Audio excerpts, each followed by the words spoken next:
Alguien juró que ella no era digna de llevar un apellido, y aún así apareció en la mansión del varón más poderoso con un vestido prestado y un medallón roto escondido bajo la tela, como si cargara una culpa que no le pertenecía. ¿Qué clase de mujer llega a un caserón iluminado por candelabros cuando el pueblo entero ya la señaló? ¿Qué clase de hombre la recoge sin preguntar, cuando todos los demás la rechazaron? Bienvenido a Corazón. Asegúrate de suscribirte al canal, porque aquí encontrarás historias que te harán latir el corazón, te dejarán sin aliento y te mantendrán al borde del asiento. Así que suscríbete ahora y vamos al video. Lo que el público vino a buscar al tocar este título y mirar esa imagen no era una promesa vacía, sino una escena concreta, casi dolorosa de imaginar, una joven a la que nadie quiso como esposa, no por falta de ternura, sino por exceso de desprecio ajeno. Una muchacha marcada por un rumor que se pega a la piel como hollín, y, frente a ella, un varón de luto, poderoso y frío por fuera, que decide llevarla a su mansión como quien rescata algo que el mundo tiró, aunque ese gesto pudiera incendiar su apellido. Eso fue lo que se vio primero, incluso antes de saber nombres: la noche, la humedad subiendo desde un lago oscuro, el caserón al fondo con ventanas encendidas como ojos vigilantes, y el rojo de las rosas sobre el borde de piedra. Lo demás se supo después, cuando el escándalo ya había ocurrido y el medallón roto ya pesaba como una condena. Ella se llamaba Clara Vela, y su vida no había empezado con una cuna, sino con un cuarto de servicio que olía a jabón áspero, a cera vieja y a telas guardadas demasiado tiempo. Había crecido aprendiendo a no estorbar, los pasos suaves, la mirada baja, las manos siempre ocupadas. En el pueblo de San Román, la gente no necesitaba pruebas para repartir veredictos. Bastaba un apellido ausente, una madre muerta demasiado pronto, un padre jamás nombrado. Clara era esa clase de muchacha que todos creen conocer sin haber mirado a los ojos. La casa donde trabajaba desde niña pertenecía a los Aranda, comerciantes con voz fuerte y moral de escaparate. La señora, siempre perfumada con agua de lavanda, le repetía sin descanso que la gratitud era la única joya permitida para alguien como ella, y el hijo de la casa, un joven de manos finas y sonrisa fácil, había aprendido a usar su posición como si fuera un látigo invisible. No hubo golpes, no hubo gritos que dejaran marcas, pero sí hubo una clase de presión constante, como una tapa cerrándose sobre el pecho, miradas que exigían, favores insinuados, promesas con veneno. Clara resistía porque no tenía a dónde ir. Resistía porque en su cabeza vivía clavada una frase que le habían regalado como herencia de desprecio, que no era digna de ningún hombre, que su destino era servir y callar, que una muchacha sin nombre debía agradecer hasta el aire. Esa frase no se decía siempre en voz alta, a veces bastaba con la forma en que la apartaban de la mesa, con el modo en que le negaban una silla, con los comentarios que se murmuraban cuando ella pasaba con un balde de agua que olía a hierro por la tubería antigua. El día de su caída no fue dramático por el ruido, sino por la quietud.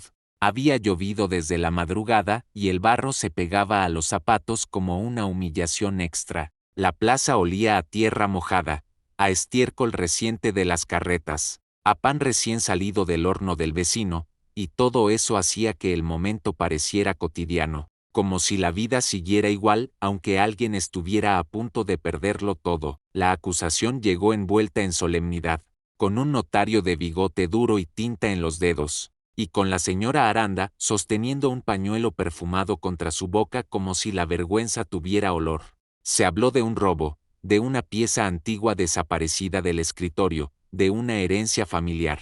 La gente se acercó como se acerca a una fogata, para calentarse con el dolor ajeno. Clara sintió las miradas clavándose en su nuca, sintió el frío metiéndose por la tela del vestido barato, sintió en la lengua el sabor metálico del miedo. No le dieron oportunidad de explicarse con calma. A una muchacha como ella no se le pedían versiones, se le imponían culpabilidades. La llevaron hasta el centro de la plaza, frente a la iglesia con su campana húmeda, y el cura observó con una gravedad que no ofrecía refugio, sino sentencia moral. Algunos vecinos negaron con la cabeza antes incluso de escuchar. Otros, los más crueles, parecían disfrutarlo. En el fondo, las mujeres que habían sido jóvenes alguna vez apretaban los labios como si recordaran sus propios temores y se alegraran de que la desgracia no fuera suya. En la confusión, alguien afirmó que Clara había intentado seducir, que había buscado subir de clase con trampas,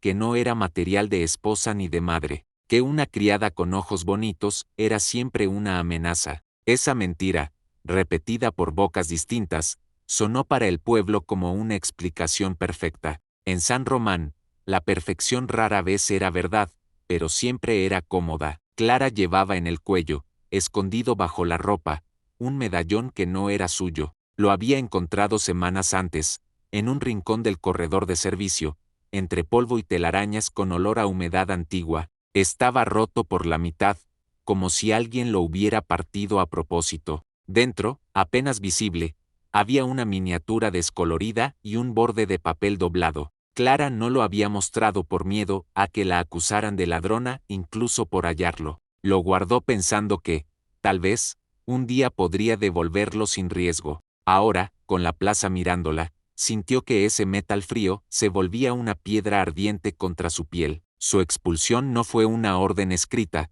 sino una puerta cerrándose. La señora Aranda decidió que no volvería a pisar la casa, y el notario afirmó que la denuncia seguiría su curso. El cura, más preocupado por la moral que por la justicia, sugirió que Clara debía arrepentirse aunque no entendiera de qué. Lo más duro no fue perder el empleo, fue perder el derecho a ser considerada humana. El pueblo la convirtió en advertencia. Los hombres evitaban mirarla en público, pero la miraban en secreto con esa mezcla de deseo y desprecio. Las mujeres la medían como si fuera una enfermedad contagiosa. Clara caminó fuera de la plaza con una canasta vacía en la mano y la garganta cerrada. A cada paso, el barro la jalaba hacia abajo. La lluvia se mezcló con lágrimas que no se permitió soltar del todo. Pasó frente a la botica, donde el olor a hierbas secas y alcohol medicinal se escapaba por la puerta, y recordó algo extraño,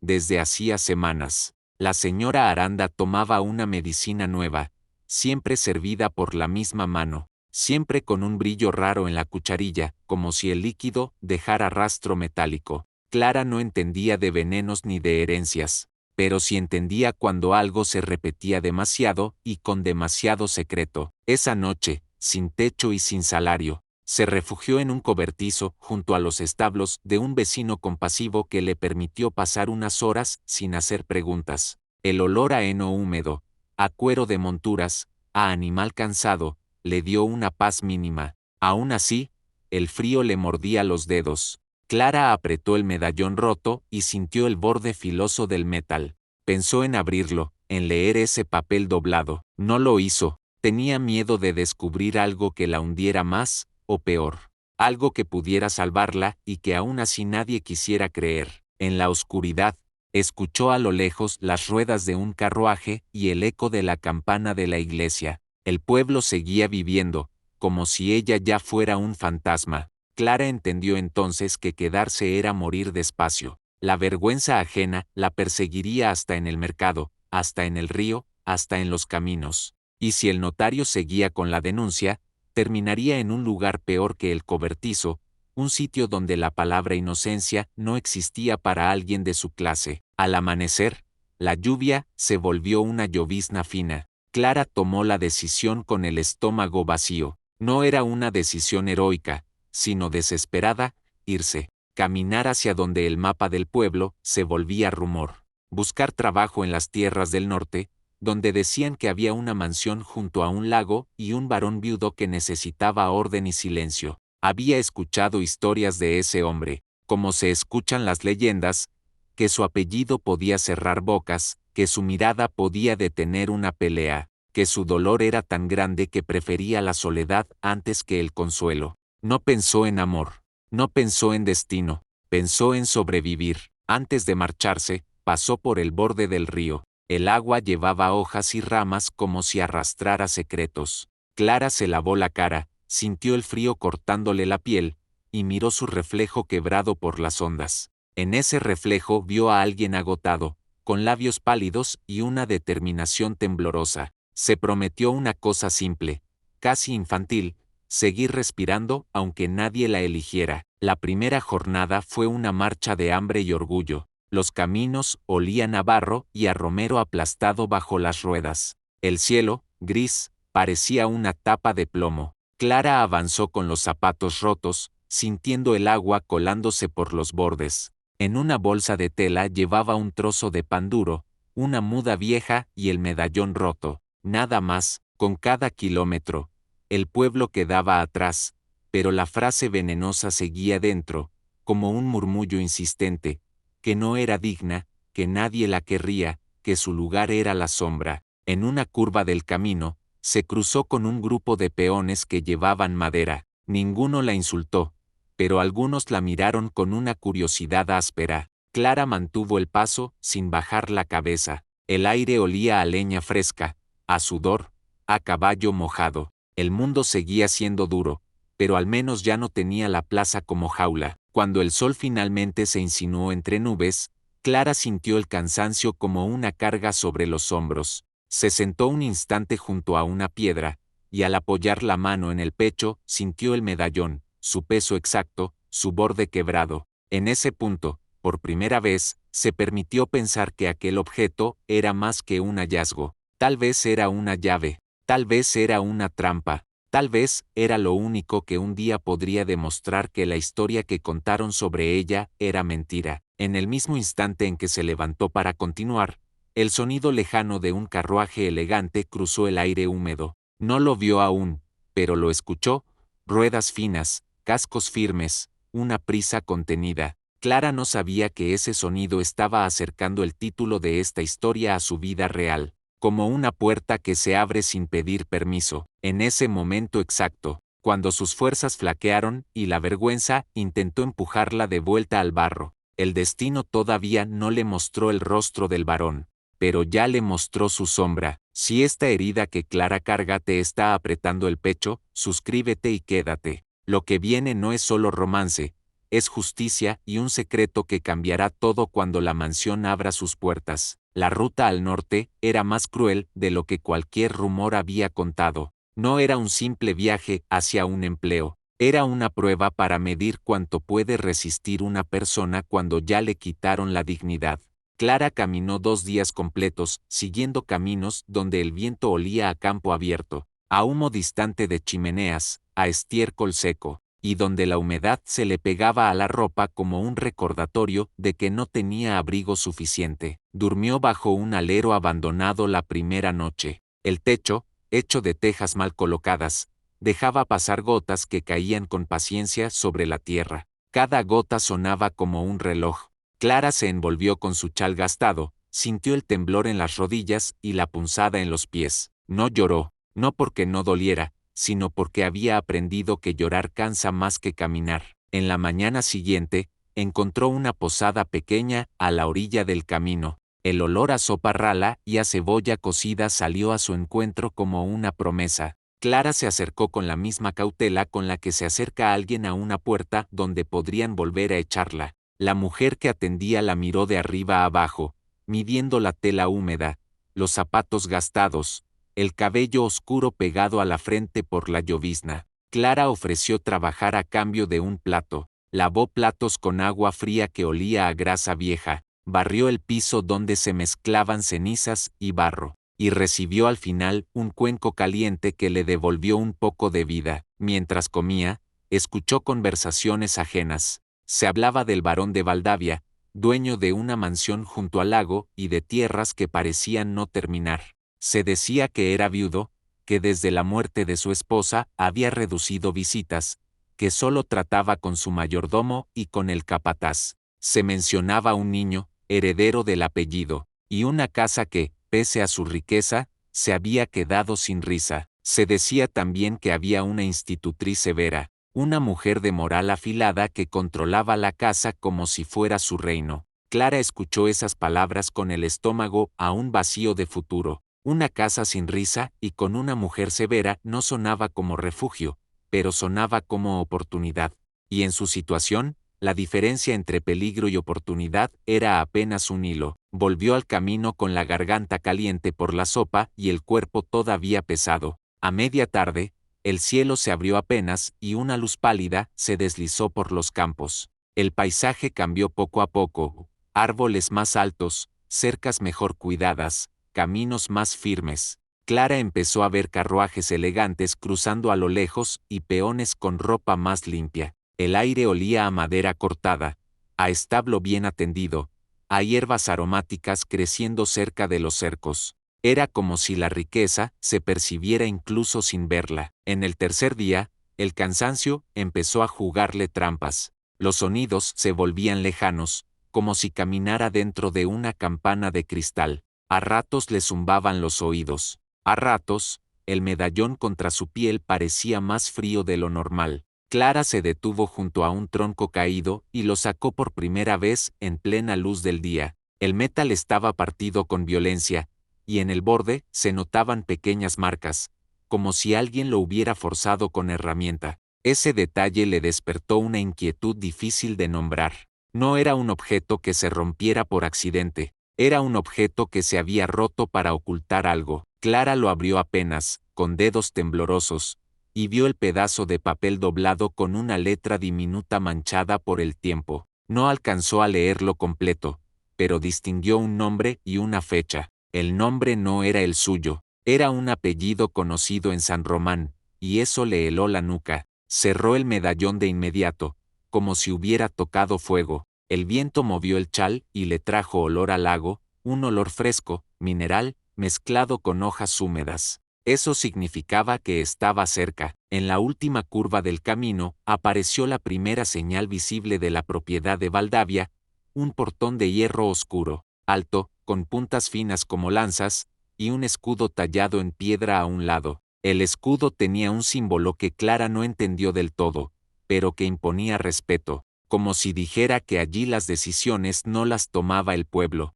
sino un solo hombre. Más allá del portón se extendía un sendero de grava que crujía bajo las ruedas de los carruajes y bajo las botas de los peones. A ambos lados, rosales rojos, intensos, alimentados por manos cuidadosas. El olor a rosas mojadas se mezclaba con el perfume de la tierra negra recién removida. Clara avanzó con el corazón golpeando lento, pesado. Cada paso era la suma de su vergüenza, su hambre y su esperanza. A lo lejos, la mansión surgió como una presencia imposible. No era solo grande, era un mundo completo, con torres y ventanales, con techos inclinados, con chimeneas que aún soltaban humo, con una terraza que daba hacia el lago. El agua reflejaba el cielo gris y los primeros destellos de luz, y el reflejo parecía un espejo para secretos. Clara sintió que su pequeñez era casi ridícula frente a esa arquitectura. La mansión parecía hecha para aplastar a cualquiera que entrara sin apellido. Cerca del camino,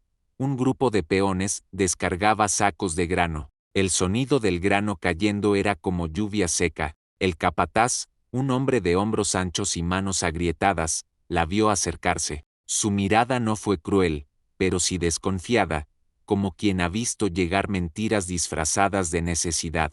Clara se presentó con humildad, explicando que buscaba trabajo, que podía limpiar, cocinar, cuidar, aprender lo que hiciera falta. El capataz la condujo a un edificio lateral donde el olor a cera y madera encerada empezó a dominar el aire. Allí la recibió el ama de llaves, una mujer mayor de moño firme y ojos que habían visto muchas caídas ajenas. Su delantal olía a almidón y a jabón fuerte. No sonrió. Clara sintió de inmediato que esa mujer era un filtro, una puerta viva, y entendió que la mansión no aceptaba personas, aceptaba utilidades. El ama de llaves la examinó sin prisa. Vio las manos de Clara, enrojecidas por el frío y el trabajo, vio sus uñas cortas, vio la ropa gastada pero limpia dentro de lo posible. Le preguntó por su pasado sin suavidad.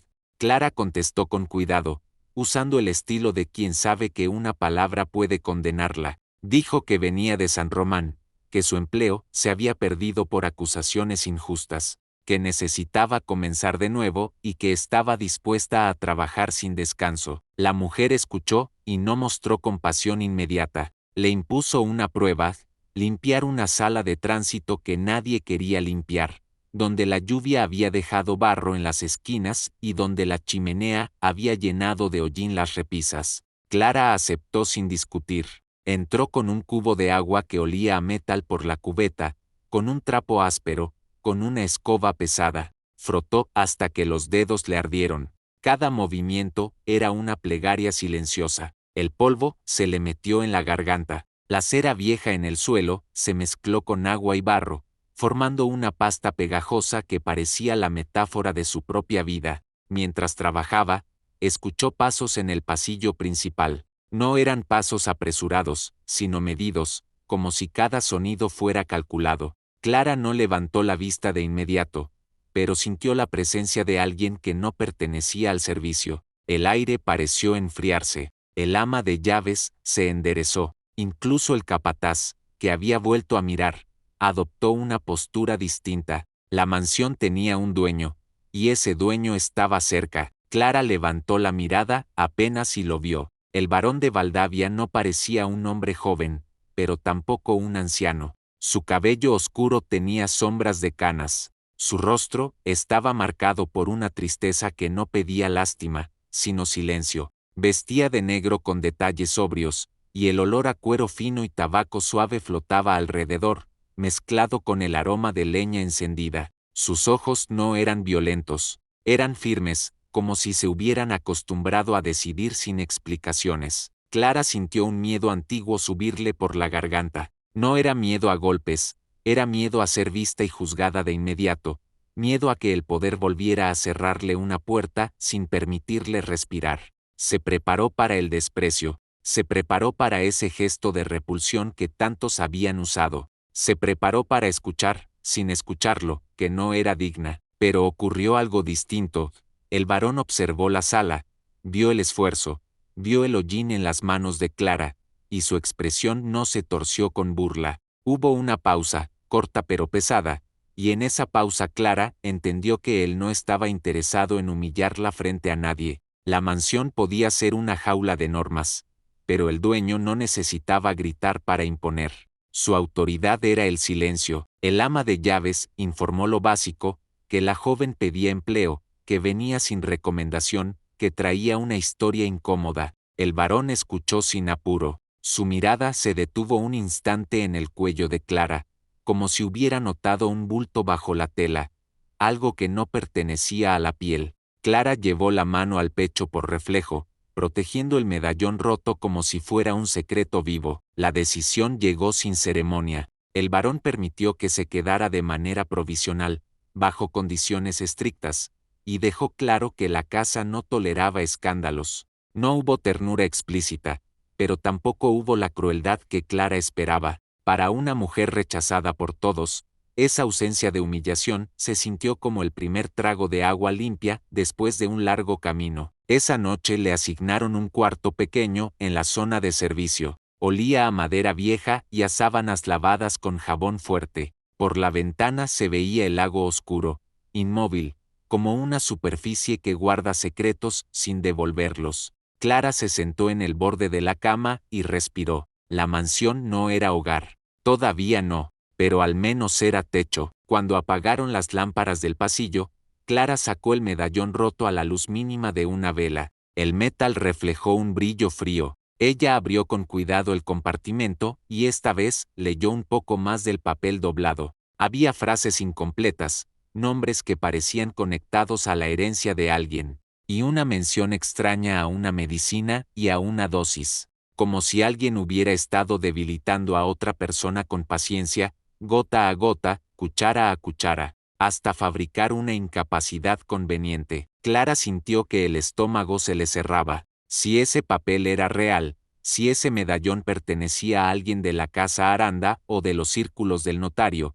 entonces su expulsión no había sido un simple castigo moral, podía haber sido una maniobra, y si era una maniobra, Clara estaba caminando sin saberlo hacia el corazón del peligro. El viento golpeó suave la ventana. Afuera, las rosas se movieron como sombras rojas. Clara apretó el medallón y lo escondió de nuevo. Se prometió no hablar de eso con nadie, todavía, no por cobardía, sino por instinto. En una casa donde cada paso es observado, la verdad puede convertirse en arma contra quien la sostiene. Y sin embargo, en el silencio, también sintió algo nuevo, algo casi absurdo, la posibilidad de que su vida no terminara en la etiqueta de indigna, sino en una oportunidad inesperada, nacida de la decisión de un hombre de luto que no la había mirado como basura. En este punto, dime en los comentarios que habría sido más correcto, que Clara revelara de inmediato el medallón y arriesgara su lugar, o que callara para protegerse mientras busca pruebas. Tu respuesta puede cambiar como miras cada escena. El primer amanecer en Valdavia no llegó con canto de gallos ni con la familiaridad de un patio humilde, sino con un silencio denso, de esos que pesan sobre los hombros. Clara despertó antes que la campana del servicio, porque el cuerpo de quien ha dormido en la intemperie no aprende a confiar tan rápido. El cuarto olía a madera vieja, a jabón fuerte y a un leve rastro de humedad que subía desde el lago. Al mover los pies, sintió el ardor de las ampollas, como si cada una fuera una letra escrita por el camino. Afuera, la mansión respiraba despacio. Había corredores largos que olían a cera recién frotada y a cortinas guardadas, y había ventanas altas donde el vidrio devolvía un cielo gris perla. El humo de la chimenea, fino y continuo, dejaba un aroma a leña húmeda que se mezclaba con el perfume de los rosales. Clara caminó con cuidado para no hacer ruido, como si cualquier sonido pudiera recordarle a la casa que ella era una intrusa. El ama de llaves la recibió sin ternura, pero con un orden que parecía una ley natural. Le asignó tareas que no eran un simple comienzo, sino una evaluación disfrazada. Había que avivar el fuego en 2 salones, pulir barandales donde la humedad dejaba manchas, limpiar el barro seco de la entrada secundaria, y preparar agua caliente para el cuarto del niño, heredero del varón. Cada orden estaba envuelta en esa frialdad que no era odio, sino costumbre. La mansión no se sostenía con afecto, se sostenía con disciplina. Clara se aferró a esa disciplina como quien se aferra a una tabla en un río crecido. Lavó y frotó, sintiendo el olor del metal de las cubetas y el sabor amargo del polvo en la garganta. El agua, al caer sobre el piso de piedra, sonaba como lluvia domesticada. Las telas, al secarse junto al fuego, liberaban un aroma tibio, casi dulce, que le recordó por un segundo una infancia que nunca fue suya del todo. En Valdavia, incluso la limpieza tenía jerarquía. Clara lo aprendió al mirar cómo algunas criadas la observaban con una mezcla de curiosidad y prevención. No la trataban mal, pero tampoco la abrazaban. En una casa donde todos dependían del apellido del varón, nadie quería acercarse demasiado a una recién llegada con pasado turbio. Clara comprendió que su supervivencia no solo dependía de trabajar bien, sino de parecer inofensiva. El punto más delicado del día no fue la chimenea ni el barro, sino la puerta del cuarto del niño. El ama de llaves le advirtió, con una dureza sin gritos, que el pequeño no toleraba extraños. Se hablaba de un carácter difícil, de arrebatos silenciosos, de objetos rotos sin explicación. Clara pensó en el hambre, en el frío, en la plaza de San Román, y se dijo que un niño, por más hostil que fuera, no podía ser más cruel que un pueblo entero. Subió con una palangana de agua caliente. El vapor le humedecía la cara y olía a jabón de romero. El pasillo del ala superior era más frío, con un aroma a madera encerada y a lavanda vieja, como si la casa guardara la fragancia de una mujer que ya no estaba. Clara sintió un nudo en el estómago al pasar por un retrato cubierto con una tela oscura. No era solo una ausencia, era una ausencia cuidada, protegida, como una herida que nadie quería mirar. Se detuvo frente a la puerta del cuarto del niño, tocó con suavidad, sin insistir, y esperó. Del otro lado no hubo respuesta. Clara respiró, empujó apenas, y la puerta cedió un poco. En ese instante, un objeto golpeó la madera desde adentro con fuerza seca. No fue un grito, no fue un llanto, fue una defensa muda. Clara se quedó quieta, sosteniendo la palangana, sintiendo el calor subirle por los dedos. Dentro, el cuarto olía a tinta, a papel y a medicina. Ese olor medicinal tenía un matiz particular, un fondo metálico que Clara reconoció con un escalofrío, como si la memoria le mostrara de nuevo la cucharilla brillante en la casa Aranda. La luz entraba por una ventana grande, pero el niño había corrido las cortinas a medias, dejando el ambiente en penumbra. En el suelo había libros desparramados y un caballito de madera sin una pata, como si la infancia se hubiera fracturado junto con el juguete. El niño estaba de pie, rígido, con el cabello oscuro y los ojos encendidos de desconfianza. No parecía enfermo de cuerpo, sino de alma. Clara no avanzó. Se quedó cerca de la puerta, bajó la mirada un instante para no intimidarlo y, con movimientos lentos, dejó la palangana sobre una mesa. La calma era su única herramienta. El niño no se acercó, miraba como si ya hubiera aprendido que los adultos dicen una cosa y hacen otra. Clara notó una bandeja con un vaso y un frasco pequeño. El líquido dentro era de un color extraño, y al inclinarse un poco percibió de nuevo ese rastro metálico, como si el aire mismo tuviera sabor.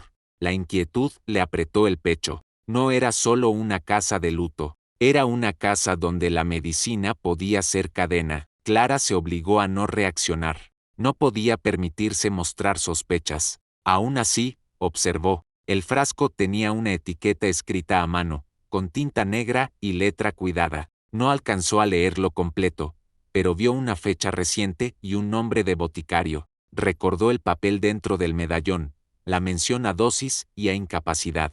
Recordó la plaza, el notario, la facilidad con la que la acusaron. Todo se conectaba como hilos finos que aún no formaban una cuerda, pero ya tiraban de ella. El niño se movió un paso, no hacia Clara, sino hacia la bandeja, como si fuera su campo de batalla. La tomó y la empujó hacia un rincón, protegiéndola, o tal vez ocultándola. Clara sintió que ese gesto tenía algo de miedo, miedo a que alguien le quitara lo único que le daban, incluso si eso lo dañaba, miedo a equivocarse, a desobedecer, a provocar el enojo de una autoridad invisible. Clara decidió enfocarse en lo que sí podía sostener, el orden y la gentileza. Limpió el borde de la mesa, acomodó libros sin invadir demasiado, levantó el caballito roto con cuidado y lo dejó sobre una repisa, como si le devolviera un lugar. El niño la observaba en silencio, y Clara percibió que ese silencio era una pregunta. No preguntaba con palabras, preguntaba con el cuerpo, si ella también iba a lastimarlo. Cuando Clara salió del cuarto, el aire del pasillo le supo a alivio y a incertidumbre. Bajó las escaleras con la sensación de haber tocado una puerta más profunda que la de madera. En la cocina, el olor a pan recién horneado y a café oscuro le golpeó el hambre. Las criadas hablaban bajo, y cada frase parecía terminar en el apellido del varón, como si todo en esa casa orbitara alrededor de un hombre que no se permitía caer. Al mediodía, el ama de llaves le ordenó llevar un paño limpio y carbón para la chimenea del despacho principal. Clara cruzó corredores donde los retratos parecían vigilar, y donde el suelo brillaba con una pulcritud casi cruel. El despacho olía a cuero, a tinta fresca y a madera noble. Había documentos apilados, un tintero de metal y una pluma apoyada como si hubiera sido soltada hace un instante. Clara sintió la tentación de mirar más de lo debido, pero se controló. En Valdavia, la curiosidad podía costar el techo. Mientras acomodaba el carbón, vio un detalle que le apretó el estómago.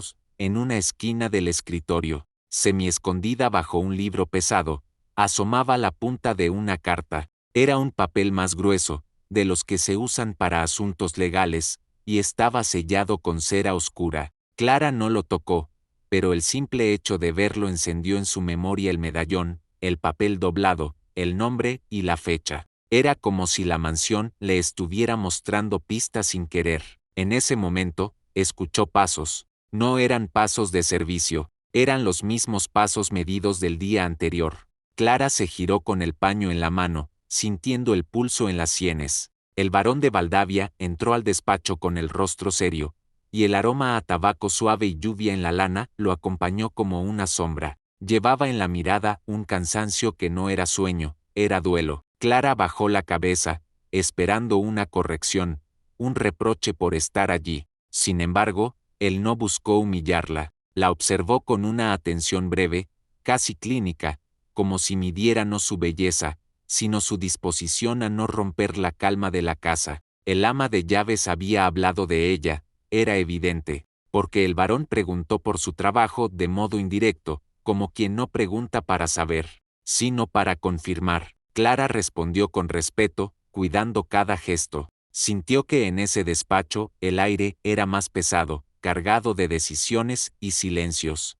También sintió, con una punzada extraña, que el varón no era un hombre cruel por gusto, sino por necesidad de control. En una casa donde todo podía desmoronarse por un rumor, el control era una armadura. Al retirarse, Clara sintió que su permanencia allí seguía pendiendo de un hilo. No era un hilo de afecto, era un hilo de utilidad y de prudencia. Aún así, al salir del despacho, percibió algo mínimo que la dejó inquieta.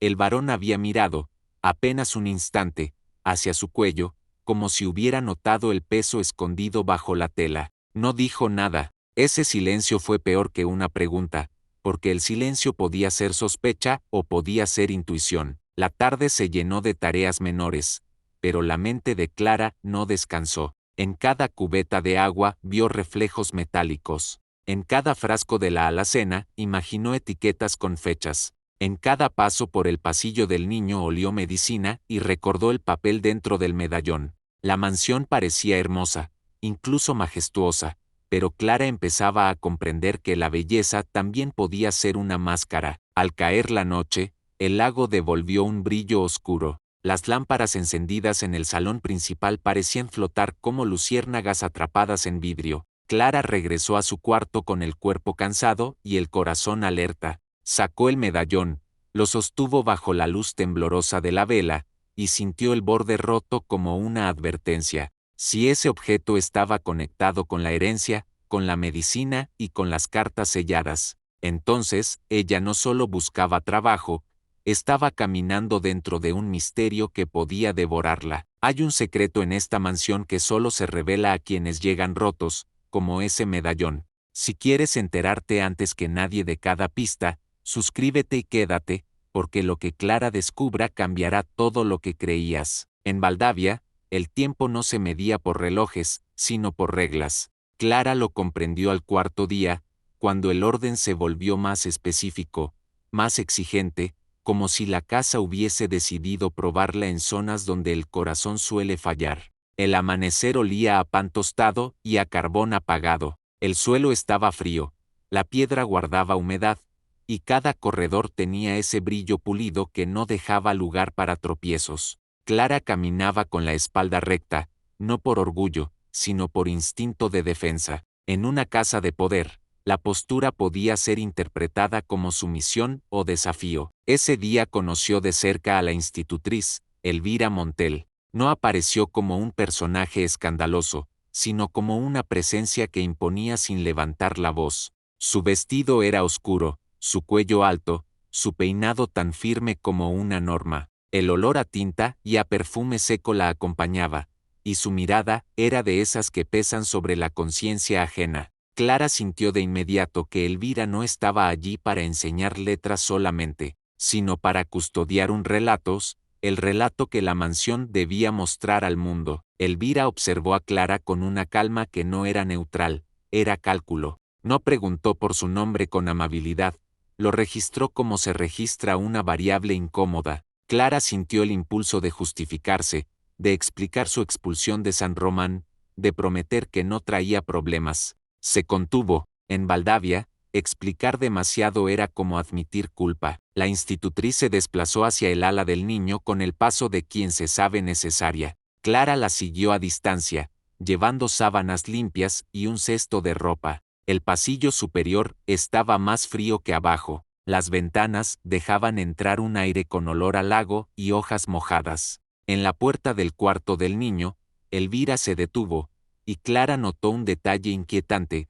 La institutriz llevaba en la mano un pequeño frasco, similar a los que Clara había visto en la bandeja del niño. Al moverlo, el líquido reflejó un brillo tenue, y por un segundo el olor metálico volvió a golpear la memoria de Clara como un latigazo. Elvira entró sin anunciarse. Clara se quedó afuera, obedeciendo esa frontera invisible. Desde el pasillo, escuchó un movimiento dentro, algo como un objeto desplazado. No hubo llanto, no hubo risa, solo un silencio tenso, como si la habitación fuera un lugar donde las emociones estaban prohibidas. Cuando Elvira salió, su expresión seguía igual, pero el frasco ya no estaba en su mano. Clara sintió una punzada de inquietud.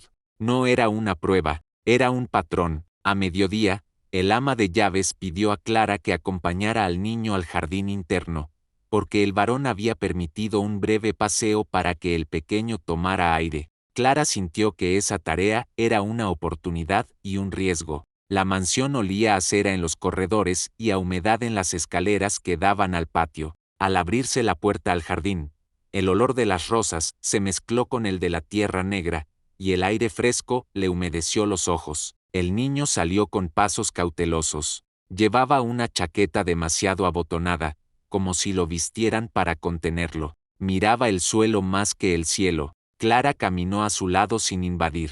Notó que el pequeño, pese a su dureza, tenía manos que temblaban a ratos, como si el cuerpo dudara de su propia fuerza. En el centro del jardín había una fuente de piedra con agua apenas corriendo, y el sonido suave parecía un intento de calma. Clara observó el rostro del niño cuando escuchó el agua. Por un instante, la rigidez cedió, como si quisiera ser niño y no heredero. Clara se agachó para recoger una hoja caída y la colocó sobre la superficie del agua, dejando que flotara. No fue un juego exagerado, fue un gesto mínimo, pero el niño siguió la hoja con la mirada. Ese seguimiento era una rendija. Clara entendió que la infancia podía recuperarse en pequeñas cosas, no en discursos. Clara se agachó para recoger una hoja caída y la colocó sobre la superficie del agua, dejando que flotara. No fue un juego exagerado, fue un gesto mínimo, pero el niño siguió la hoja con la mirada. Ese seguimiento era una rendija.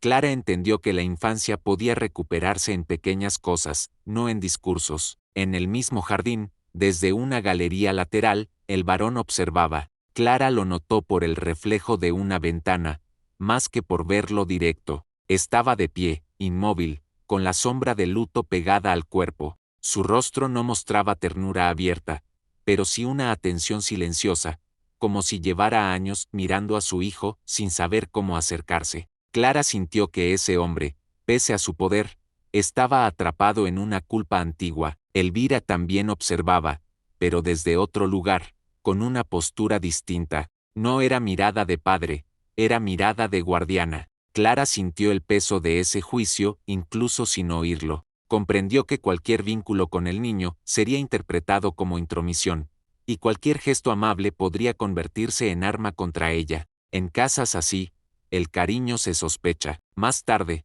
Clara fue enviada a la biblioteca a limpiar estanterías. La biblioteca olía a polvo seco, a cuero de encuadernación, a papel envejecido. Había un silencio casi religioso, roto solo por el crujido de la madera bajo sus pasos. En una repisa baja encontró un libro caído detrás de otros, y al recogerlo, un papel se deslizó al suelo. Clara lo atrapó antes de que cayera del todo. Era una hoja doblada, con bordes amarillentos. No tenía sello visible, pero la tinta era oscura y la letra firme. Clara sintió una corriente de frío. No debía leerlo, no debía tocarlo, pero el papel tenía una marca que le resultó familiar, un símbolo parecido al del escudo del portón, y una inicial que coincidía con lo que había alcanzado a ver en el papel del medallón. Las manos le temblaron apenas. El corazón le latía como si la casa la estuviera acusando de nuevo,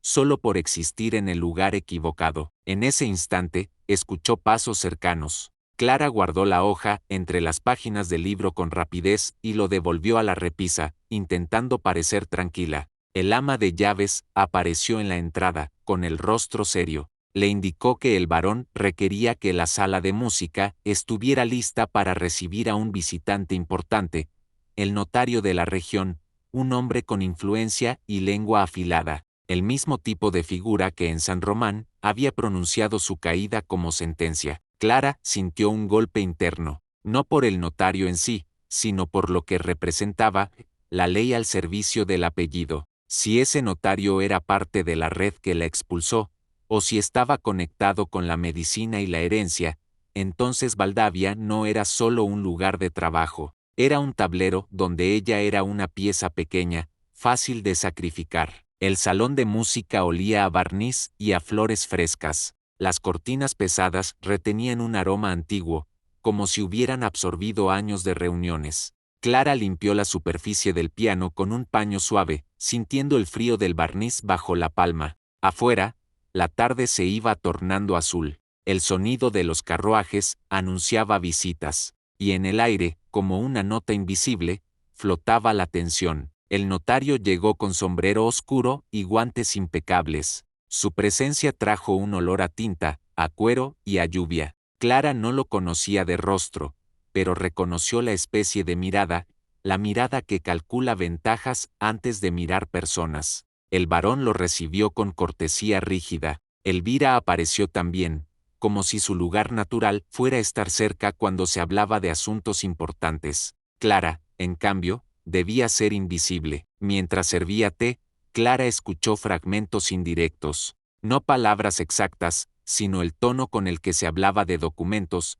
de herencia, de salud, de decisiones que debían tomarse pronto. Se mencionó la fragilidad de alguien, la necesidad de un tutor legal, la conveniencia de ciertas firmas. El varón se mantuvo firme, pero Clara percibió una grieta, una incomodidad real, como si él sospechara algo y al mismo tiempo estuviera rodeado por quienes sabían manipular sin mancharse las manos. Elvira, en su silencio, parecía demasiado cómoda. Clara notó cómo la institutriz se ubicaba siempre a la distancia exacta para escuchar, cómo inclinaba apenas la cabeza cuando se hablaba de medicina, como sus dedos tocaban el borde de una taza como si midieran el tiempo. Clara sintió un escalofrío. Esa mujer no era solo severa, era estratégica. Cuando el notario se retiró, el varón quedó un momento solo en el salón.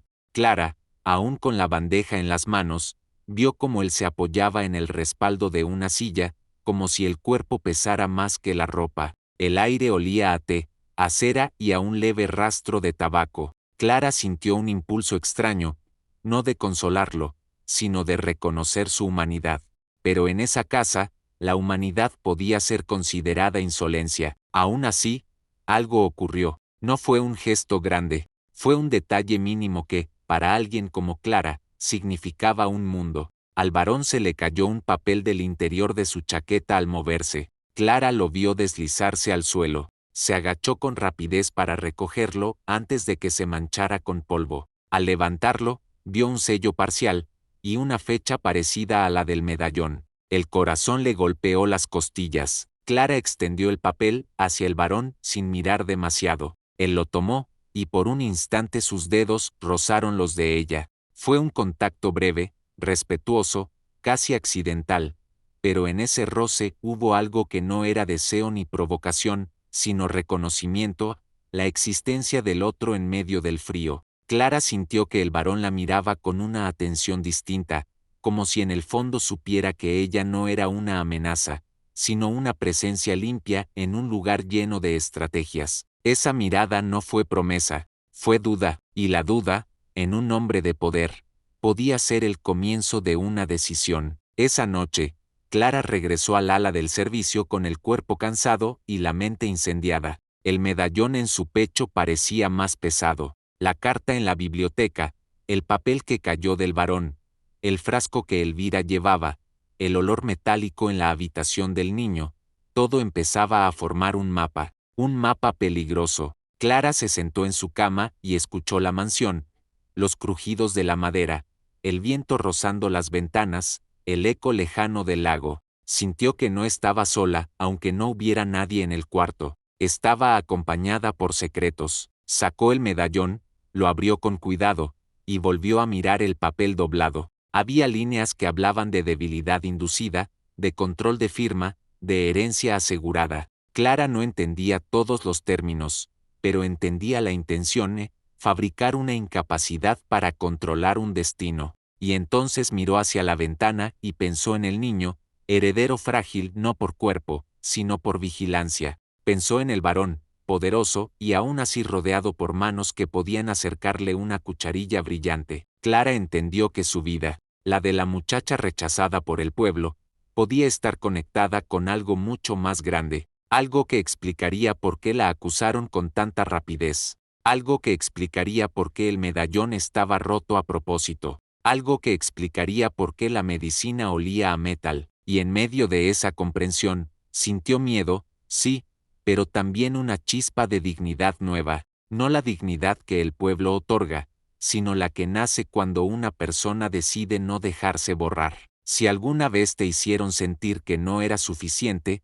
este momento es para ti. Quédate con esta comunidad y deja tu apoyo. A veces, una sola voz, acompañando a Clara, puede darte fuerzas para tu propia historia. La semana avanzó en Valdavia como avanza el invierno sobre un campo, sin pedir permiso, apretando el aire, obligando a todos a adaptarse. Clara aprendió los sonidos de la mansión como se aprende un idioma secreto. Supo distinguir el crujido de la escalera principal, más antiguo y solemne, del crujido del pasillo del servicio, más breve y resignado. Reconoció el olor de la cera, recién extendida en los corredores, el perfume de las rosas húmedas que subía del jardín interno, el humo de leña que se colaba por las rendijas de las puertas, y también esa nota metálica, persistente, que aparecía siempre cerca de los frascos de medicina. En esos días, la vida de Clara no se hizo fácil, pero se hizo posible. Su cuerpo aún cargaba el cansancio del camino,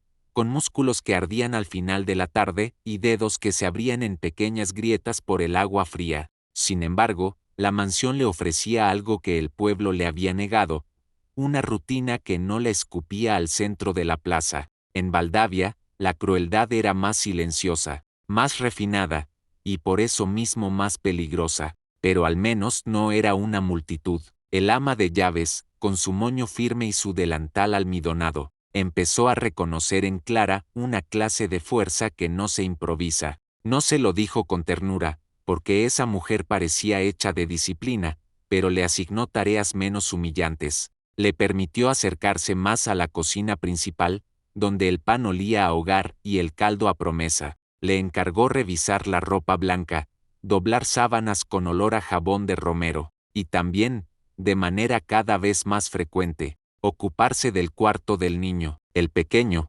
heredero del varón, seguía siendo una puerta cerrada. Clara no intentó derribarla. Aprendió a esperar, a estar presente sin invadir, a dejar señales mínimas de cuidado como quien deja migas de pan para que un animal asustado se acerque por voluntad propia. Cada mañana, sin exageraciones, ventilaba la habitación, sacudía el polvo que olía a tinta vieja, enderezaba los libros, y dejaba un vaso de agua limpia junto a la ventana, lejos de la bandeja de la medicina. Ese detalle, el de la distancia, era una decisión calculada. Clara no podía prohibir nada, no podía acusar a nadie, pero podía ofrecer otra opción, una opción que no tuviera ese brillo de cucharilla y ese aroma metálico que le revolvía el estómago. Notó que el niño, al principio, ignoraba el vaso. Luego, un día, lo miró de reojo, y al siguiente, lo tocó con la punta de los dedos,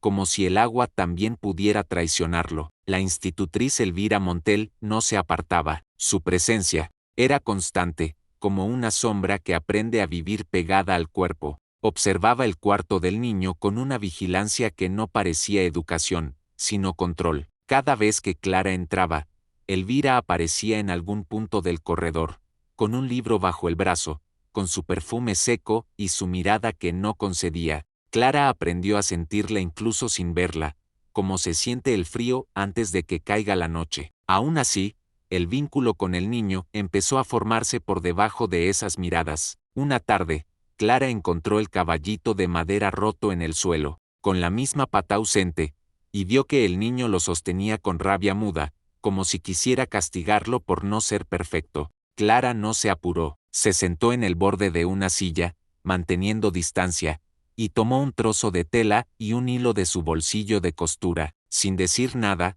comenzó a envolver el borde astillado para que no cortara, como quien cura una herida que no le pertenece. El niño la observó con una atención nueva. Sus ojos, antes duros, parecían ahora curiosos, pero no confiados. Clara continuó con paciencia. El hilo crujía al tensarse, La tela olía a lavanda del armario, y el trabajo lento llenó el cuarto de un silencio distinto, menos tenso. Cuando Clara terminó, dejó el caballito sobre la repisa, con la pata aún ausente pero con el borde protegido. No era una reparación completa, era un reconocimiento.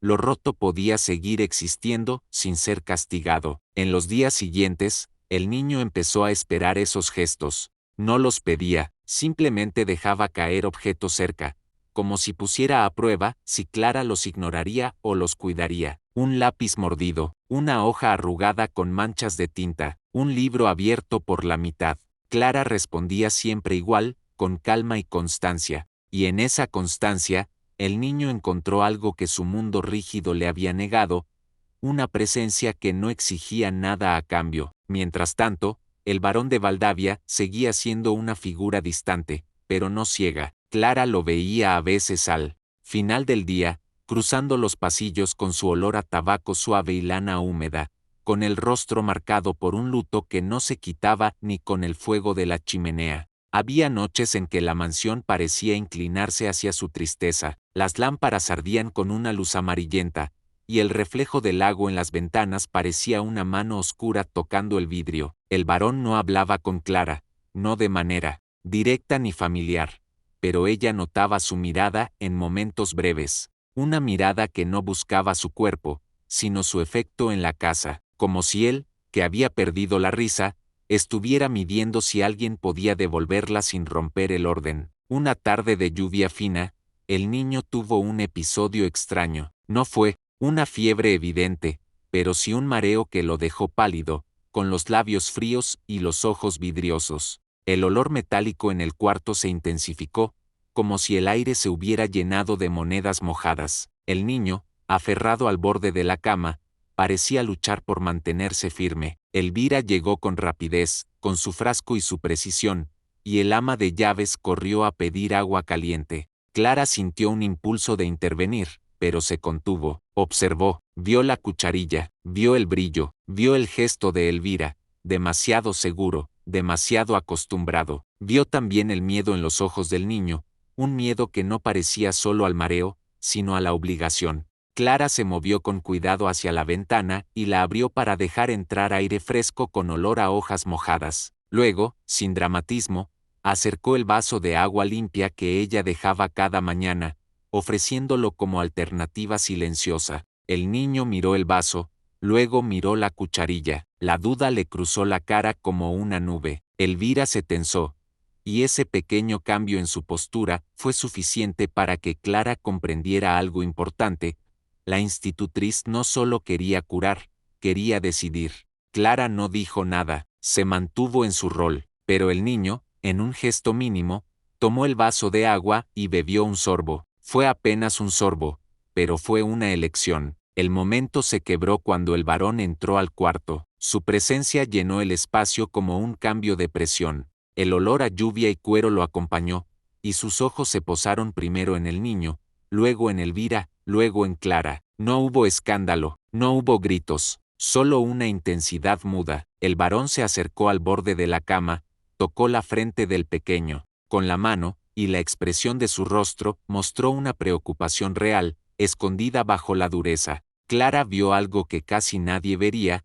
El varón estaba aterrorizado de perder también a su hijo. Ese terror no era escénico, era interno, silencioso, como un animal escondido. Elvira, en cambio, parecía demasiado tranquila para alguien que presencia un mareo. Su calma era una máscara. El varón pidió que se retiraran ciertos objetos del cuarto, y el ama de llaves obedeció. Elvira permaneció, pero su presencia se volvió más rígida. Clara se dispuso a salir, porque sabía que ese no era su lugar, y sin embargo, antes de cruzar la puerta, sintió que el varón la miraba de nuevo, no como dueño mira a criada, sino como un hombre mira a una señal inesperada. Esa noche, Clara no pudo dormir. El lago golpeaba suave contra la orilla, como un susurro constante. La mansión crujía por el viento, y el olor a cera se mezclaba con el humo de la chimenea. Clara sacó el medallón, lo abrió bajo la vela, y leyó de nuevo el papel. Sus ojos se detuvieron en una línea que hablaba de debilitar para administrar, de dosis para controlar voluntad, de una firma necesaria antes de que alguien recobre lucidez. Clara sintió un frío profundo, como si el texto le hubiera soplado en la nuca. La carta en la biblioteca volvió a su memoria, el papel que había visto en el despacho, el notario con su tinta y su interés, Elvira con su frasco, el niño con su mareo. La red se cerraba en su mente, pero aún no tenía un nudo final. Clara entendió que su presencia en Valdavia podía ser un accidente para algunos y un peligro para otros, y cuando alguien peligra, alguien ataca. Al día siguiente, el ama de llaves le asignó una tarea inesperada: acompañar al varón y al niño a revisar un establo viejo tras una lluvia que había dañado parte del techo. La orden parecía simple, pero en una casa como Valdavia, nada era simple. Clara sintió que la estaban probando en un escenario distinto, fuera del corredor y del paño de limpieza. El aire del exterior olía a tierra empapada,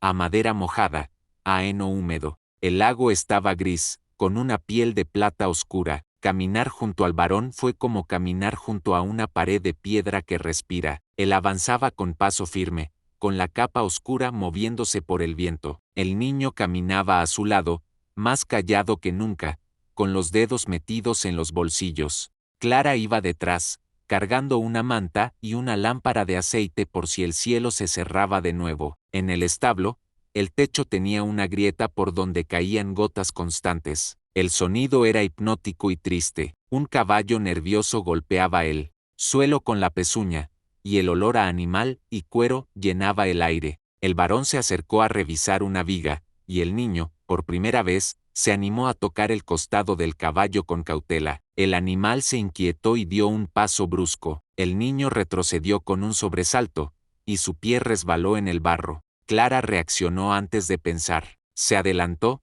tomó al niño por el brazo con firmeza y lo sostuvo para que no cayera. El contacto fue breve, pero decisivo. El niño se quedó rígido un segundo, luego respiró, y Clara sintió como el temblor de su miedo se convertía en un temblor de alivio. El varón giró de inmediato, y su mirada se clavó en la escena, su hijo sostenido por esa joven que el mundo habría despreciado. El varón se acercó y tomó al niño de los hombros, revisando si estaba bien. El aire olía a barro y a aceite de lámpara. Clara soltó el brazo con suavidad, como si devolviera algo que había sostenido solo por necesidad. El varón no la reprendió por tocar al heredero, no la acusó de insolente, no la miró con desconfianza inmediata. Hubo una pausa, y en esa pausa el varón pareció reconocer que Clara no se movía por ambición, sino por cuidado. En ese instante, algo se quebró en la muralla. No fue romance evidente, fue respeto real. El varón hizo un gesto mínimo,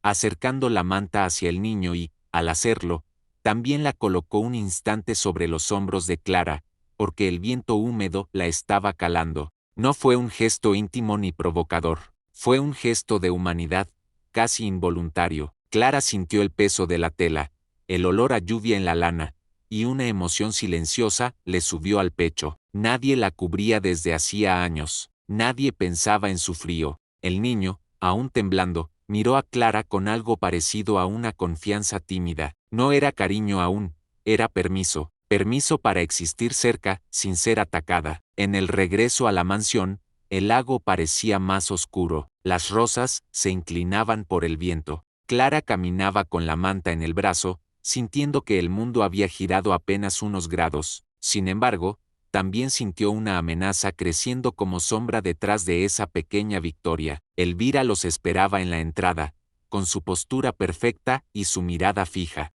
Cuando vio la manta en manos de Clara, sus ojos se endurecieron un segundo, casi imperceptible. Fue suficiente. Esa noche, Clara entendió que había cruzado un límite invisible. Había tocado el centro de la casa, el niño. Había recibido un gesto del varón, y en Valdavia, eso podía convertirse en pecado ante la mirada de quienes viven de controlar. Antes del gran giro, quédate y suscríbete, y deja un comentario. ¿Crees que el varón empezó a verla con respeto verdadero, o que la mansión solo está preparando una trampa? Tu opinión hará esta historia aún más intensa. Valdavia no estaba aislada del mundo, aunque sus muros y sus rosales fingieran lo contrario. El caserón se alzaba como un reino, Sí, con su lago oscuro y sus ventanas encendidas, pero alrededor existía un tejido de miradas y lenguas. Había peones que volvían al pueblo los domingos con botas llenas de barro y noticias en los bolsillos. Había proveedores que llevaban harina, carbón y frascos de botica. Había un cura que visitaba la mansión con la excusa de bendecir, pero con la verdadera intención de medir reputaciones. Y había, sobre todo, un hambre antigua por derribar lo que parece intocable. El primer rumor no nació de un beso ni de una promesa, sino de un gesto tan simple que solo la malicia puede inflar. Se supo que una nueva criada había sido vista junto al heredero en el jardín interno. Se supo que esa criada venía de un pueblo donde la expulsaron por acusación de robo. Se supo que el varón,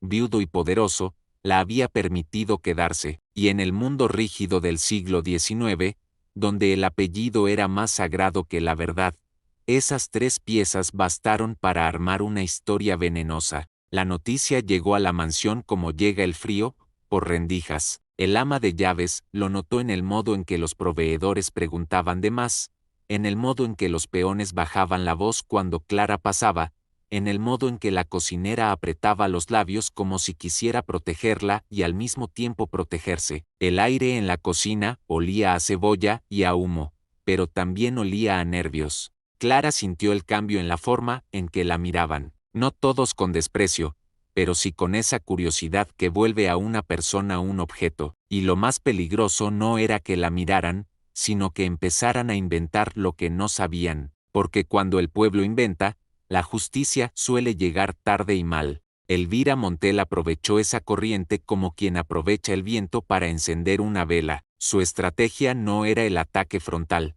sino la insinuación. Empezó a mostrarse más presente cuando Clara estaba cerca del niño, ajustó horarios, supervisó tareas con mayor dureza, marcó límites con la precisión de alguien que quiere que la otra tropiece. La institutriz olía a tinta y a perfume seco, y su voz, aunque controlada, tenía un filo invisible que cortaba la tranquilidad.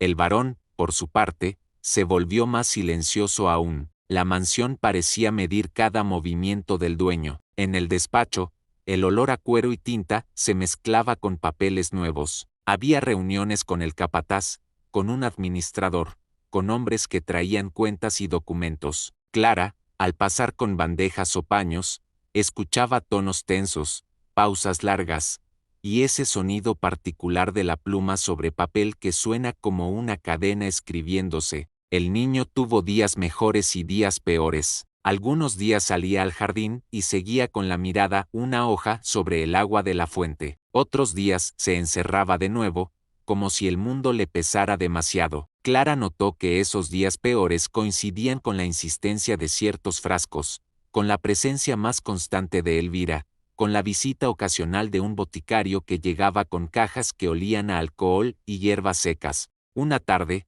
Clara fue enviada a la despensa alta a buscar sábanas guardadas. Ese lugar era frío, con olor a tela envejecida, a madera guardada, a polvo fino que se metía en la garganta. Al mover un arcón, se cayó un paquete pequeño envuelto en papel grueso. Clara lo recogió por reflejo y sintió el peso irregular. No era tela, era algo más duro. El paquete tenía una mancha oscura, como de tinta vieja. Clara no debía abrirlo, lo supo con claridad, pero la curiosidad no fue capricho, fue instinto de supervivencia. Lo abrió apenas, lo suficiente para ver un borde metálico y una etiqueta escrita a mano. El metal era similar al de las cucharillas, pero más pesado, como un pequeño mortero o un instrumento de medición. La etiqueta mencionaba una mezcla para calmar, para reducir agitación, y al lado, en letra más pequeña, una advertencia sobre dosis. Clara sintió un golpe en el estómago. El papel del medallón,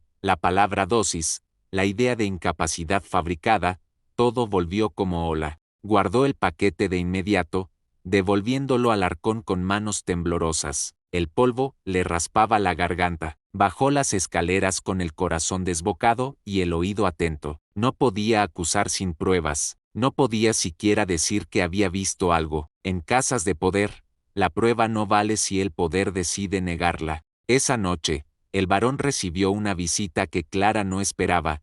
Un pariente lejano, un hombre bien vestido que olía a colonia fuerte y a ambición. Llegó en carruaje, con botas limpias y sonrisa de salón, y su presencia cambió el aire de la casa. La mansión, que solía oler a leña y cera, se llenó de un perfume ajeno, invasivo. El ama de llaves apretó el delantal como si presintiera tormenta. Clara lo vio desde el corredor, mientras llevaba agua caliente. El hombre se inclinaba con cortesía exagerada, pero sus ojos eran fríos, como los de alguien que mira una propiedad más que una familia. Se interesó por el niño, por la salud del heredero, por la delicadeza del varón desde la muerte de su esposa. Todo en él sonaba a preocupación, pero Clara percibió lo que hay detrás de ciertas preocupaciones, cálculo. Poco después, el notario volvió. Su llegada trajo el olor a tinta y cuero, y una seriedad que parecía ensayar una sentencia futura. Clara comprendió que algo se estaba moviendo en el tablero. No eran visitas sociales, eran presiones, la herencia, el control legal,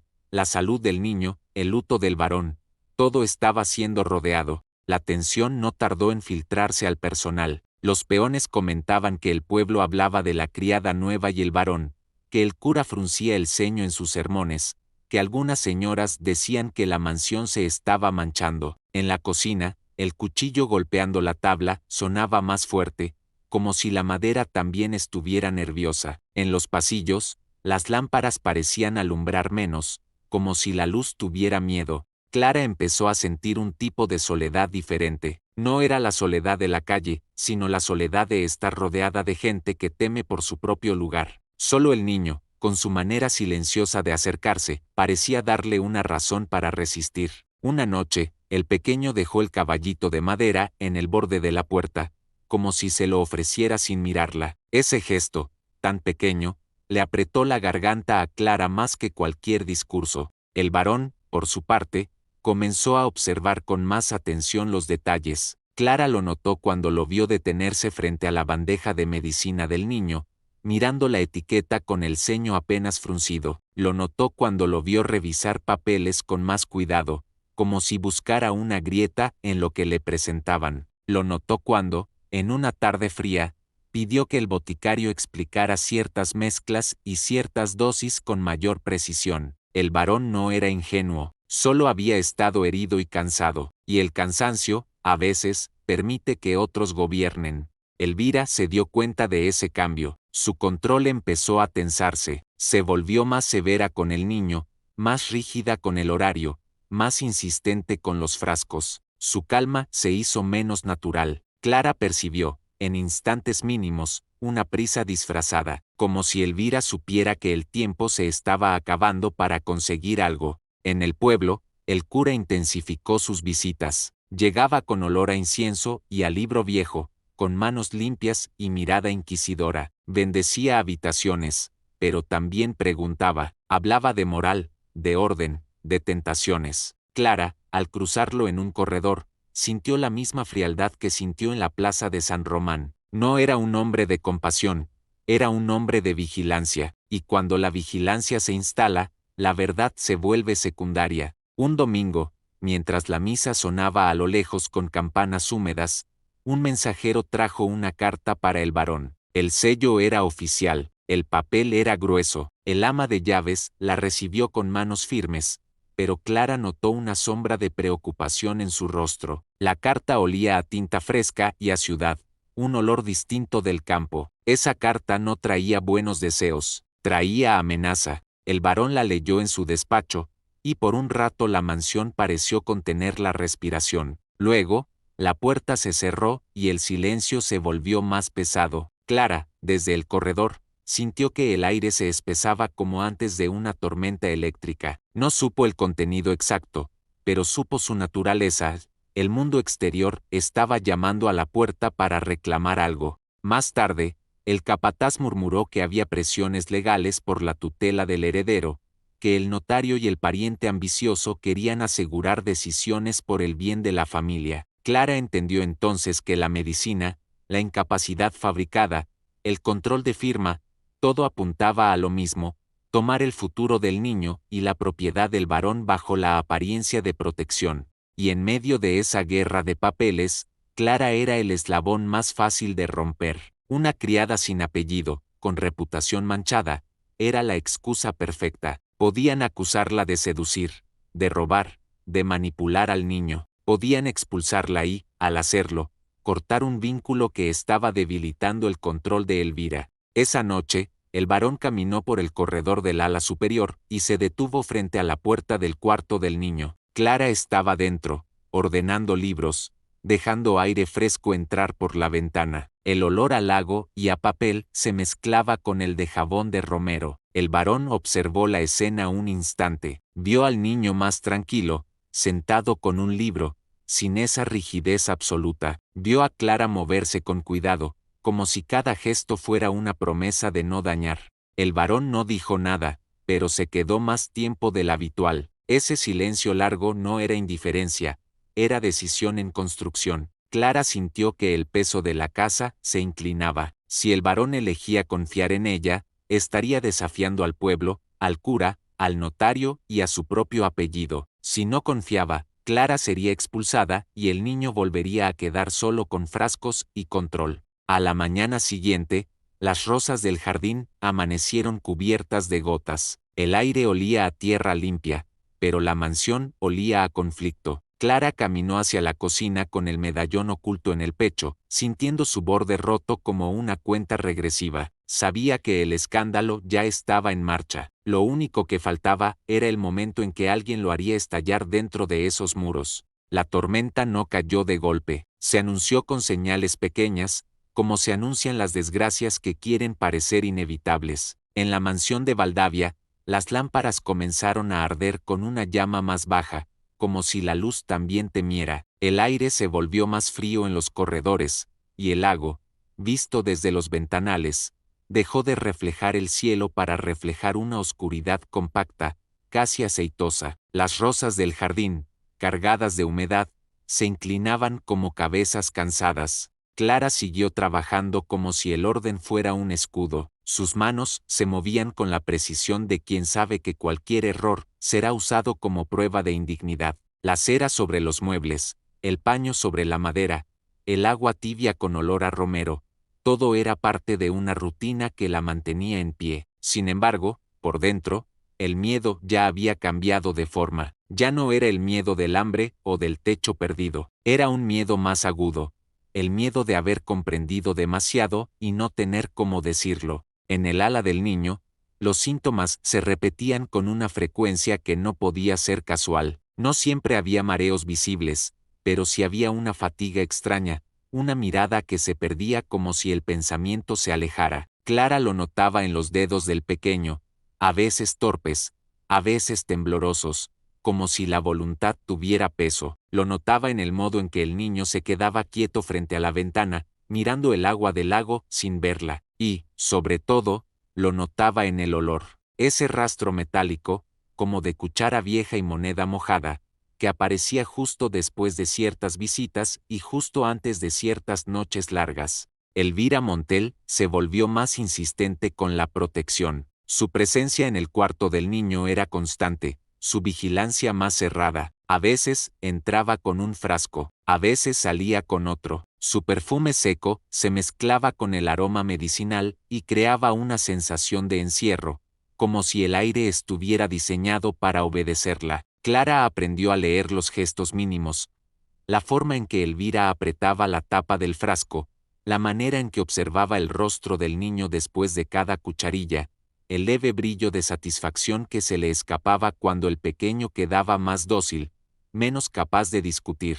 El varón, en cambio, se movía como un hombre que despierta tarde, pero despierta de verdad. Empezó a cruzar con más frecuencia el pasillo del ala superior. Revisó etiquetas, preguntó por fechas, solicitó cuentas al boticario y al ama de llaves. El olor a tinta fresca se hizo más constante en el despacho. Los papeles se multiplicaron, y con ellos, el peligro. Una tarde, el varón ordenó que el boticario de la región acudiera a la mansión sin aviso previo. Llegó con su caja de madera, con olor a alcohol y hierbas secas, con manos manchadas de trabajo. El varón lo recibió con seriedad, sin cortesías de salón. Clara no estuvo presente de forma directa, pero lo supo por las consecuencias, por el silencio tenso que se apoderó de la cocina, por la palidez repentina del ama de llaves, por la manera en que Elvira caminó más rápido de lo habitual, como si el suelo se hubiera vuelto amenaza.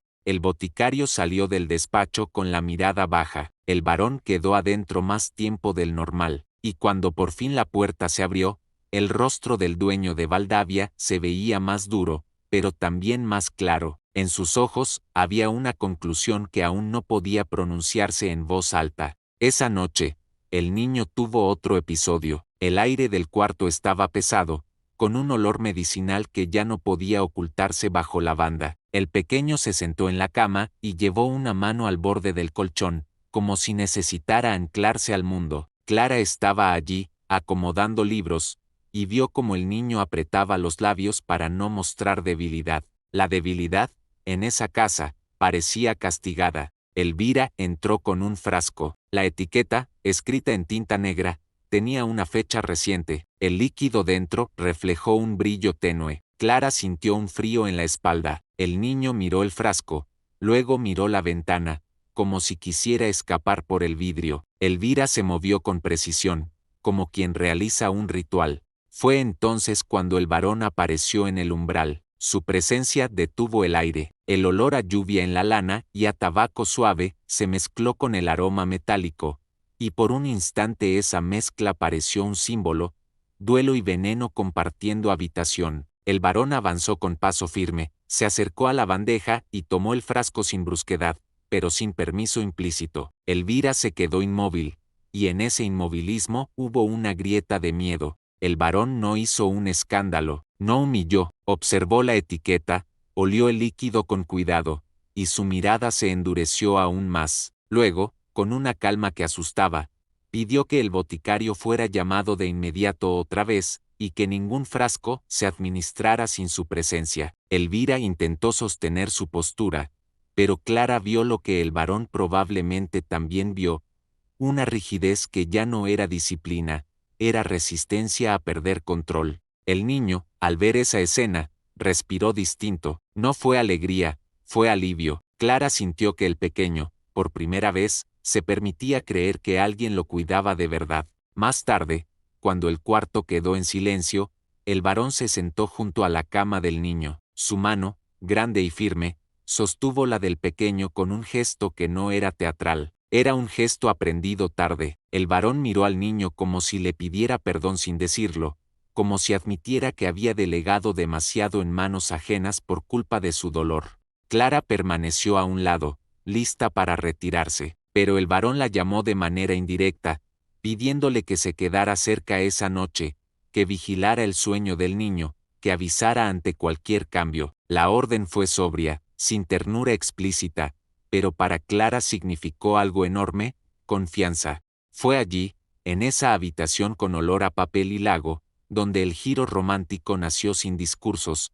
El varón, al notar el temblor de Clara por el frío, tomó una manta y la acomodó sobre sus hombros con un cuidado inesperado, como si temiera herirla. Luego volvió junto al niño con naturalidad, como si cubrir a alguien no debiera ser privilegio de la sangre. Clara sintió el calor de la tela y el olor a jabón y leña. Algo dentro se quebró y se acomodó, porque por primera vez se sintió vista como persona. Esa madrugada veló el sueño del niño, que respiró más parejo, y Clara se juró que no permitiría que la casa siguiera gobernada por una medicina con rastro metálico. Pero al amanecer el peligro avanzó. El cura, el notario y un pariente ambicioso movieron piezas con papeles oficiales, hablando de tutela, incapacidad y moral, y señalando a Clara como excusa perfecta. La amenaza era doble. Podían arrebatarle al varón el control de su propio hogar y destruir la reputación de Clara para justificarlo todo. En el despacho, entre sellos y carpetas con el nombre del niño, Clara comprendió que su presencia había encendido esperanza y, a la vez, el deseo de apagarla. El escándalo estalló con una visita conjunta del cura, el notario y el pariente, que montaron un teatro de preocupación y la acusaron sin pruebas, apoyados en prejuicios. Clara, otra vez cerca de la humillación pública, vio a Elvira demasiado serena, como si todo respondiera a un plan. Ante la presión, Clara decidió irse para proteger al niño. Preparó su bolsa y se despidió en silencio. Dejó un dibujo sencillo y sintió la mano del pequeño aferrarse a la suya por un instante, el más doloroso. En el corredor, el varón la vio marcharse sin poder detenerla, sin encender más fuego, y Clara bajó las escaleras como quien carga piedras en el pecho. La mañana siguiente, el pueblo la llevó a una audiencia moral en la plaza. Esta vez, el varón llegó con el niño y con aliados, y exigió pruebas reales. Presentó frascos, fechas y etiquetas, y llamó al boticario. Entonces Clara sacó el medallón roto y el papel escondido. Hablaba de dosis, debilidad inducida y control de herencia, e indicaba la existencia de una carta oculta en la biblioteca. La carta apareció con su sello intacto y confirmó el plan. La esposa del varón había dejado escrito que estaban usando tratamientos para fabricar incapacidad, con complicidad legal. La serenidad de Elvira se quebró, la red comenzó a deshilacharse, el boticario confesó la cadena de órdenes y pagos, y el varón apartó a Elvira del niño y exigió investigación. La plaza, que había venido por morbo, recibió una verdad que lo cambió todo. Clara no era la amenaza, era la llave. Después, el varón la eligió sin espectáculo, protegiéndola del desprecio y devolviéndola a la mansión con dignidad. Se revisaron frascos, se cerraron influencias, llegó un médico de otra región y el niño recuperó claridad. El rastro metálico desapareció, el varón dejó de vivir ausente y Clara encontró un lugar por mérito propio. El amor se resolvió con sobriedad. En el jardín, entre rosas y tierra húmeda, el varón le ofreció un futuro honorable, no por conveniencia, sino por certeza. Clara, todavía con miedo por la vieja idea de no ser digna, aceptó al recordar la manta, la mano del niño y la defensa en la plaza. El beso fue breve, casto, lleno de promesa. Años después, Valdavia fue una casa viva, el niño creció con risa, Clara impulsó mejoras para los trabajadores y el varón comprendió que el poder sin compasión es soledad. El medallón, roto para ocultar la verdad, terminó en manos de quien no tenía nada que ganar mintiendo, y la historia se invirtió. La mujer rechazada salvó al heredero, desenmascaró la manipulación y devolvió el alma a la mansión.